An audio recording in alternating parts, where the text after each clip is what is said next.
पंडित रघुनाथ मुर्मू खोजो आज निजे लटुई लेखा कना तेहिं और ओना जिनिस प्रतिदिन आको जूम मीटिंग रे होको गलमारावा और ऑलचिकी को निसड़ेवा हो नोंकान संगठन दो अब उरुम दरकार और नोंकान को दो अतु खोज एकदम उड़ुक दरकार स्वरूप नुई रामलाल नेल का दिया नुई हमेशा सेंगेल अभियान गे मुद्दा राकावा और नुया तो दाड़े बनुआ कि एटा इया खबर दो से इच्छा शक्ति के बनुआ नेते दो मेनो इन दो सावता सुसर सावता जुमिद ना कमिया उन्हें जुदी सावता सुसर ना तहलेन खाय दो आम दो पठुआ गाता को देवचा पचामिनिए प्रोग्राम हुई ना कोलकाता रे ओंडे दो बाम सेटर ना किंतु सालखान मुर्मुआ इया रदम सेटर कन बाब ना कथा बाको एम दाड़े कना आ फोन रकाब ना दम बनु तको आर को मेनो कना सावता सुसर जुदी ताको दाड़े मेना आनी मा फोन केते को गलमारा मा जोहार असन बिलाइव रे सनाम को सागुन दाराम इन देवाशीष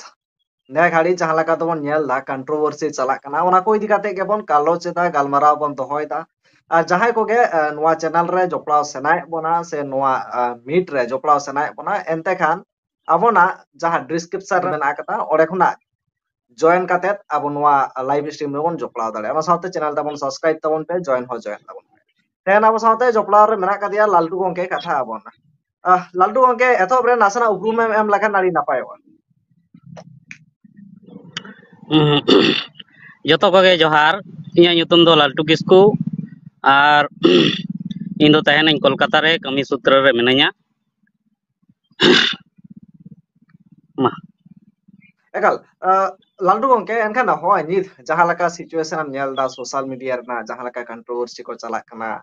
चिकी को इदी काते चेदम लया नेल में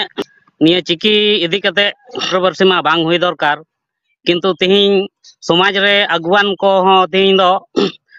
मुठन तको नेल नामो कना ओकोय चिकी को विरोधिया बाको विरोधिया और ओना होबो नेल नामेआ निया सोशल मीडिया तलाते इन निया गिन मेना अबो हर उरुम दरकारो कान ताबोना चिकी लेकान पंडित रघुनाथ मुर्मू जहां वो चिकी एम काट बोना ओना लेकान जिनिस तीन समाज रे अगुवान मेनते निजे को लेखा कना और को लयो कना और ओनागे उनको तेहिं उनका मुखन माने खुले कान ताकोआ जे चिकी को विरोधिया अगल लेकिन चेदम मेना जहां लका को नेल दाम जहां लका विरोधिया को विरोध लागती बांग कनाम लई केदा कना चे दरकार मेना कदा चिकी को विरोधिया को दरकार के बांग कना चिकी विरोध मा किंतु इया nyutum हुयुक मा इन गे को मनाइन मा और नितो तिहिं नेंका को मने कना निजे जे इन पंडित रघुनाथ मुर्मू खोज लटू माने पंडित रघुनाथ मुर्मू तो चिरी हो बांग कनाय तिहिं दबी संता तला रे हो तिहिं हो ओना गे गलमारा कना दिनम हिलो ओना गे गलमारा कना दिनम और को नेंका को विरोधिया ओने अब हर बुझना क्षमता के को आद चबा का जे ओकोय दो अबोय कना ओकोय दो बेस होरे देखाबोन कना नोंगा मेनते जिनिस गे बानु ताबोन आदो अबोरेन हर को निया गिन मेता कोआ जे चेंगा पे ताबोन ओकोय दो अबोय बेसे भाबिया ओकोय दो बड़ी जे भाबिया ताबोना ऑलचिकी लेकान जिनिस दो विरोध दो बांग दरकार निया दो अबोआ कना पंडित रघुनाथ मुर्मू गंके अबोय एम काट बोना नियते सेचेत कते अबोआ सावता बो लहा इदिया निया गे कथा दो एकल लालटू गंके एनखान माने अकोय को नेलेत को नोआ सोशल मीडिया रे जहां लका नोआ चिकी को विरोध एदा कथा को लई दा को कडी बुटा सा एम लई लेखान गान प्रथम दो तो इन मेना दुमको दिसम रेन अबोरेन हर गे किछु उनको मेना को और जहां नितो बाको बुझ दाड़े का ऑलचिकी रना महत्व और दोसार दो हुयुक कना नुई सालखान मुर्मू गंके जहां जतो हर बेस को मनेया सावता रे अड़ी कमी मनते को मने तेहेना तिहिं दो उनिया मुखन एकदम खुले उतर कना नुई ऑलचिकी विरोधी हर कनाय पंडित रघुनाथ मुर्मू खोजो आज निजे लटुई लेखा कना तिहिं और ओना जिनिस प्रतिदिन आको जूम मीटिंग रे हो को गलमारावा और ऑलचिकी को निसड़ेवा हो नोंकान संगठन दो अब उरुम दरकार और नोंकान को दो अतु खोज एकदम उड़ुक दरकार नुकु दो एकदम इन नुकु जहां के संगठन रे कमिया उनको निये गे इन मेता कोआ आपे दो बहक बुद्धि को तो मेना आसे बनु तपेया कटी बहक ना इया दो माने लासेर तपे आपे जे एतो पे भाबी जे सालखान मुर्मू आले बेसे कमी आपे बेबो उनी दो यूजेट पे व्यवहार पे नी जिनिस बुझना चेष्टा पे समाज रे अब रपुर ना उनी चेष्टा का है ना जिनिस आपे बुझना चेष्टा पे दिन हिलो जूम मीटिंग रे दुड़ुब कते गलमरा जे पे धुराव को आ समाज बारे तीना बड़ी बड़ी आपे तो बेस होर दो बांग कना पे तबे नियते के बुझे कना दिन हिलो मजी परगना महल मजी को चिका गुलाम व्यवस्था मेन कते समाज पे निसड़वा अड़ी बड़ी पे कमिया और जहां तिना गे अगवान मेना पेया आपे एकदम सावधान पे आपे आपे दो यूट्यूब रे पे उडुक खाय दो उन जखो दो अड़ी बेस पे बुझा और जहां आपे निये को उडुका उन जखो दो बड़ी पे बुझावा इन यूट्यूबर गोंके को जहां के मेना पेया तबन आपे दो मेनो मेन आपे जे आले दो ओका प्रश्न हो बांग कनाले लेकिन आले दो बुझ ᱧᱟᱢᱟले जतो किछु जे ओकय दो ओका लेका कमिया तबोना हैं आदो ओनागे इन नियगे मेना यूट्यूबर को आपे दो ओका पक्ष हो बांग कना पे ओना हिसाब ते कमी पे किंतु आले दो बुझना क्षमता ले दोहो का जे ओकय एकाल का पे कमिया आम देवाशीष बाबू आम तो मिट्टी यूट्यूबर कनाम आदो जागे समाज रना जतो हड़ा कथाम रकाब तुलो रकाबया किंतु मिट वर्ग मेना कोआ उनको दो मिट संगठन रना गे को रकाबा बाकी रना दो बाको रकाबा उदाहरण स्वरूप नुई रामलाल नेल का दिया नुई हमेशा सेंगेल अभियान गे मुद्दा रकाबा और नुया तो दाड़े बनु आगी एटा ये खबर दो से इच्छा शक्ति के बनुआ नेते दो मेनो इन दो सावता सुसर सावता जुमिद ना कमिया उन्हें जुदी सावता सुसर ना तहलेन खाय दो आम दो पठुआ गाता को देवचा पचामी निये प्रोग्राम हुई ना कोलकाता रे ओंडे दो बाम सेटर ना किंतु सालखान मुर्मुआ इया रदम सेटर कना निये दो अकाल का नामा इया कना दोसार दो निये गे मेना जे जहाँ तीरे यूट्यूब रे कमी कते सावता सुसर सुनायन में खाय दो जतो लेकान खबर और जतो लेकान जिनिस माने रकाब ना चेष्टाया बार बार निये जिनिस के नेल हुई कना रामलाल बाबू आम ठे सदाय हो उनका गेम कमी का तिहिन उनका गेम कमी आ नेता दो मेनो कना इन दो कोई पास्टा हो बांग कने निये दो अड़ी भूल गोल माने रोड़ताम लालटू गंके एनखान आम जहां कथा कोम रोड केदा ओना साथे सालखान मुर्मू जहां कथाम रोड केदा लैदाम नुई तो सावता विरोधी कामी दाय ऑलचिकी विरोधी दाय एनखान आको तो को लैदा जे आज ऑलचिकी बाय विरोधी आय ऑलचिकी बाको विरोधी आ सावता विरोधी बांग को कामी दा आम चिके लकातेम लै दाड़या ओना दो आबो जतो बो नेल या होय तो आया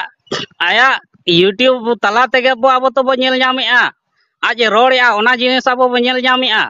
आज मिट्टी यूट्यूब रे रामलाला यूट्यूब चैनल रे रोड़या जे ऑलचिकी दो उनको माने गुपी कोड़ा को की तो चेत हो बाय हुआ ऑलचिकी तो उनको डंगरी गुपी काड़ा गुपी उनको को पढ़ा और ऑलचिकी तम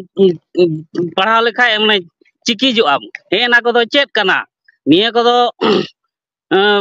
जतो हड़ को बुझ दाड़या कना सेदाय खय उनी दो समाज खय को लगा का दिया तेहिन ओकारे हो जगह ताय बनु अनि समाज रे हो बांग और राजनीति रे हो बांग हैं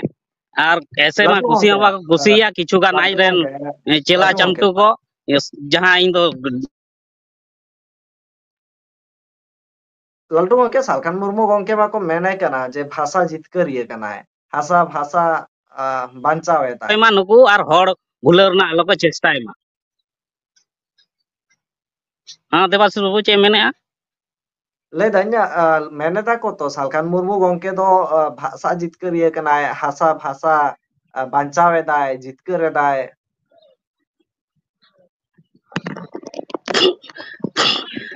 जतो निया दो भूल कथा खाना जुदी भाषा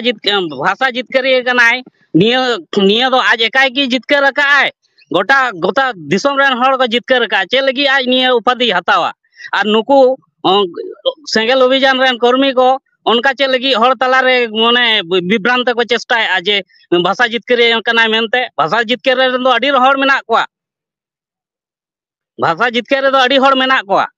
हैं बेंगल रेन अडी हर को कमी का हैं उनको तो उनका बाको मेन बड़ा जे इन जितकर का इन जितकर का हैं निया लजाव सरो मेना तया निजेरा ठिकान बनू तया नितो निजेरा कारे तहनाय का आतु रे तहना ओना हो ठिकान बनू तया आ नुई तिन एमन एमन हर बोंगा लेका को मेताय कना बोंगा कनाय आपे दो एतो जे माने माने वास कान तपेया निजेरा ठिकान गे आपे बापे बुझ दाड़े कना आज नुको जहां तिना माने आज रेन मेना कोआ सावता सुसरिया मेनते ढेर तो इन मेना नि धनेश्वर नई गणेश चंद्र मुर्मू नई सोहान हेमरम नई मोहन हंसदा और नई लक्ष्मी नारायण किस्कू नुकुआ सावता सुसर ना इन ये ताको मेना खाय गलमराव तो मिद दो फोन ते गलमराव हो ना दम हो ताको बनुआनी आ गलमराव गे बाको गलमरा आर का लेका को मेने सावताले सुसर सुसरिया गलमरा जवाब रना कथा बाको एम दाड़ेया कना आ फोन रकाब रना दम बनु ताको आर को मेनो कना सावता सुसर जुदी ताको दाड़े मेना आनी मा फोन कते को गलमरा मा नेते भाषा ये हासा जितकर मेना हासा आकार को जितकर का देव नेड़े उत्तर दिनाजपुर रेना लोधाबाड़ी आमबाड़ी ओंडे को चिका किया 200 बीघा जमी जहां अब सावताल रेना होड़ा तहलना ओना दिको को मारा जमना चेक को चिका किया दाड़ेयाना को चेक हो बाको दाड़ेयाना आ नेते दको लड़िया लटू लटू संविधान ना को कथाया संविधान ना कथा लई केते हर बोका बेना दो बगी पे उना के जदि संविधान कना पे संविधान और सावता दुलर कना पे ओंडे 200 बीघा हासा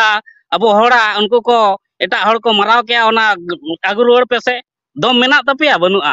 और उनका हर दिशा हो बनु तपिया चे लगी से विशाल अपे दो लीगल पे कमिया चे लीगल कमी खाय पे संविधान को एदर कते अब हर दिला को पे ओना दम बनु तपिया और सालखान मुर्मू जे लय कना हासा जितकर आज उड़ीसा रे जहां टाटा कंपनी को खुलाव किया ओंडे इन हर को गज एम ताबोना को हासा बदलते चक्री भी बाको नाम ला ओना लिए जहां व्यवस्था किया से कंपनी ओंडे रकाब ना व्यवस्था ला हर एड़े केते कोनो लाभ बनुआनी और हर माने निया सोशल मीडिया तलाते बोका बनाव केते कोनो लाभ बनुआनी सालखान मुर्मू दो सेदाय खय को उडुक का दिया आज खय लटू लटू गखुड़िया को उनको को जतो को कोई हो बाको कुसिया तिहिन अब सावता तला रे बेस बेस रोड केते नुकु किछु गान आज रेन सेता चामटा को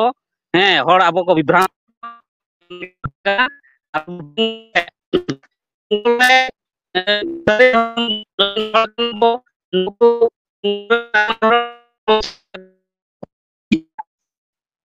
लालटू गंके आम जहां लका कथा कोम रोड़ एदा नोआ को इदी काते सालखान मुर्मू गंके आम चिता रे एफआईआर कोरा दाड़े आमे केस दाड़े आमे ओनाते तो कोनो असुविधा बनुनी इ सावता दुलड़ी कनेኝ इन हो तिन बुद्धि दिशा मेना आनी इन हों केस दाड़ेया इन के बन केस दाड़ेया आ ओना लहाते इन दो केस लहाते इन दो सावता रेन हड़ कनेኝ सावता लेकाते जे लेका उनी चेतन व्यवस्था कना ओना हों अब सावता रेन हड़ कोठे नेहरा जे उनका व्यवस्था हताव दरकार अगर लालटू गंके बुझाइन गया आम जहां कथा कोम लई केदा एनकान मुचत राय दिसोम हड़ तुलुज आमा दिसुदिस आमा मेसेज चेत ताहेन नेल में इन बेंगल दिसोम रेन हड़ कनेኝ इन नियगे अब सावता रेन हड़ को संदेश इन एमा कोआ से जहां रेगे आबोरेन हड़ को मेना कोआ जहां रेन सावता रेन हड़ नियगे संदेश इन एमा कोआ जे अब हड़ उरुम बो चेदो मा ओकोय दो समाज रपुदी और ओकोय दो समाज बेसी हैं निया को बुझना अब क्षमता बो दोहय मा और उरुम कमाबो हैं आ दोसार दो निया गिन सावता तला रे निया गिन मेता कोआ एकदम माने भूल हरते आलोपे तड़ामा आबोरेन माने सावता तला रेन हड़ गे बेस बेस हड़ मेना कोआ इन दो सालखान मुर्मू ᱫᱚ ᱟᱹᱰᱤ ᱥᱮᱫᱟᱭ ᱠᱷᱚᱡ ᱤᱧ ᱩᱨᱩᱢ ᱟᱠᱟᱫ ᱫᱮᱭᱟ ᱟᱡ ᱠᱷᱚᱡ ᱞᱟᱹᱴᱩ ᱞᱟᱹᱴᱩ ᱜᱟᱹᱠᱷᱩᱲ ᱠᱚᱦᱚᱸ ᱧᱮᱞ ᱟᱠᱟᱫ ᱠᱚᱣᱟᱹᱧ ᱩᱱᱠᱩ ᱦᱚᱸ ᱥᱚᱢᱟᱡᱽ ᱵᱟᱨᱮᱛᱮ ᱱᱚᱝᱠᱟ ᱵᱟᱹᱲᱤᱡ ᱵᱟᱹᱲᱤᱡ ᱢᱚন্তᱚᱵᱵᱚ ᱵᱟᱠᱚ ᱢᱚন্তᱚᱵᱵᱚᱭᱟ ᱥᱮ ᱢᱮᱱ ᱦᱚᱸ ᱵᱟᱠᱚ ᱢᱮᱱ ᱟᱠᱟᱜᱼᱟ ᱦᱮᱸ ᱥᱟᱞᱠᱷᱟᱱ ᱢᱩᱨᱢᱩ ᱮᱢᱚᱱ ᱢᱤᱫᱴᱤᱡ ᱦᱚᱲ ᱠᱟᱱᱟᱭ ᱡᱟᱦᱟᱸᱭ ᱥᱟᱶᱛᱟ ᱨᱟᱹᱯᱩᱫ ᱨᱮᱱᱟᱜ ᱪᱮᱥᱴᱟ ᱟᱠᱟᱜᱼᱟᱭ ᱠᱷᱟᱹᱞᱤ ᱰᱟᱭᱞᱚᱜ ᱮ ᱮᱢᱟ ᱨᱩᱢᱩᱜ ᱵᱩᱞᱩ ᱰᱟᱹᱱ ᱰᱟᱸᱰᱚᱢ ᱢᱚᱦᱤᱞᱟ ᱵᱤᱨᱳধী ᱢᱟᱱᱥᱤᱠতা ᱱᱤᱭᱟᱹ ᱢᱮᱱ ᱠᱟᱛᱮ ᱦᱚᱲ ᱛᱟᱞᱟᱨᱮ ᱵᱤᱵᱷ্ᱨᱟন্তি ᱥᱨᱤᱥᱴᱤᱭᱮᱜᱼᱟᱭ ᱱᱤᱭᱟᱹ ko ᱟᱯᱮ ᱵᱩᱡᱽ ᱨᱮᱱᱟᱜ ᱪᱮᱥᱴᱟᱭ ᱛᱟᱵᱚᱱ ᱯᱮ ᱟᱨ ᱫᱚᱥᱟᱨ ᱫᱚ